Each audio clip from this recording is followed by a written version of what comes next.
ঠাকুরগাঁওয়ের রানীশংকৈল উপজেলার রাজা টঙ্কনাথের রাজবাড়িতে বৃহস্পতিবার ইত্যাদি অনুষ্ঠানের দৃশ্য ধারণের কাজ চলছিল। হঠাৎ সেখানে হট্টগোল শুরু হয়। এক পর্যায়ে অনুষ্ঠান স্থগিত করা হলেও পরে পরিস্থিতি স্বাভাবিক হয়ে এলে আবারও অনুষ্ঠান শুরু করে কর্তৃপক্ষ। বিষয়টি নিয়ে কথা বলেন ইত্যাদির পরিকল্পক, নির্মাতা ও উপস্থাপক হানিফ সংকেত। বিস্তারিত নুসরাত সাজিয়ার ডেস্ক রিপোর্টে।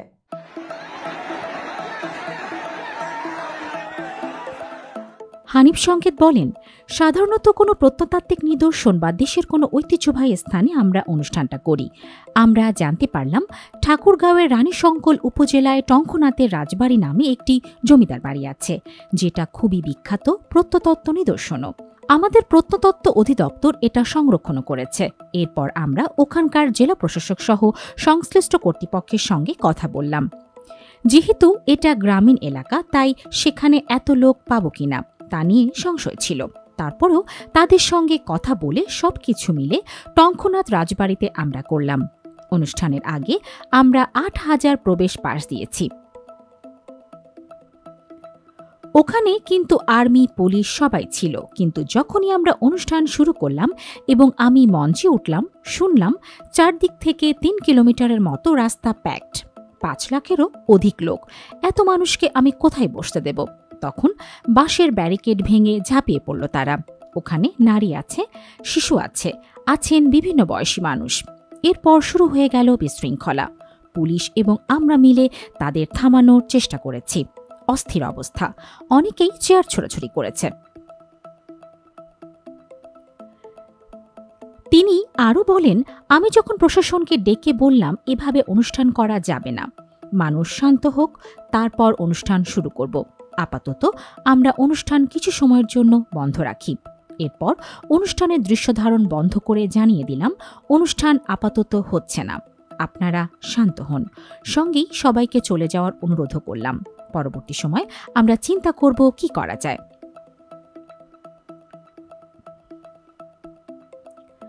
হানিফ সংকেত বলেন, সন্ধ্যা 6:30টায় অনুষ্ঠান শুরু করি আমরা। সন্ধ্যা 7টা কি 8টার সময় ঘটনার সূত্রপাত। মঞ্চে ওঠার পর যখন কথা বললাম তখনই বিশৃঙ্খলা শুরু হয়। এরপর একটা নাচ করলাম। তারপর রবি চৌধুরী ও লিজার গানের অর্ধেকটা করলাম। তখন দ্বিতীয় বিশৃঙ্খলা শুরু হয়। 1 থেকে 1.5 ঘন্টা অনুষ্ঠানের দৃশ্যধারণ বন্ধ রেখে রাত 9:30 কি 10টার দিকে আবার শুরু করেছি। দিবাগত রাত 12:30 পর্যন্ত শুটিং করেছি। এখানকার স্থানীয় লোকজন খুবই আন্তরিক। তারা এই অনাকাঙ্ক্ষিত ঘটনার জন্য দুঃখ প্রকাশ করেছেন, লজ্জিত হয়েছেন।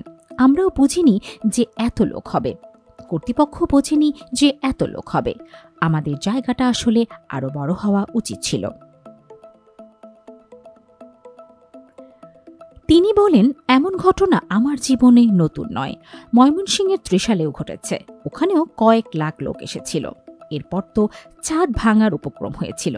তেঁতুলিয়ায়ও যখন শুটিং করেছি তখন ছাদ ভেঙে পড়ে গিয়েছিল। তবে আমরা এত কিছুর মধ্যে অনুষ্ঠান একবারের জন্য বন্ধ করিনি। তবে এবার যে 1 থেকে 1.5 ঘন্টা স্থগিত করেছি, এরকম হয়নি।